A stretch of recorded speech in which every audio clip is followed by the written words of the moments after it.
O guys, warning lang. Meron na naman daw bagong scam sa GCash, no? Makaka-receive ka ng email na ganito. Sabi niya, congratulations, you've been invited to claim your 4,000 from GCash Gift Exclusive. Click the button below to claim your reward. Tapos may button ng claim now. Pag pinindot mo yung button ng claim now, dire-diretso na yan, mag-send sa iyo ng OTP via text. Pero kahit hindi mo i-input yung OTP, ma-access niya pa rin yon hanggang sa makaka-receive ka na lang na notification na na-transfer mo na via KKB yung laman ng GCash mo.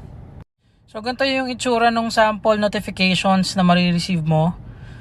Tapos yung dulo, na-complete pa rin niya yung transfer kahit na hindi mo naman binibigay kahit kanino yung OTP. So let's be vigilant, be aware. Also, para hindi na marami yung ma-scam at matigil na itong mga kalokohan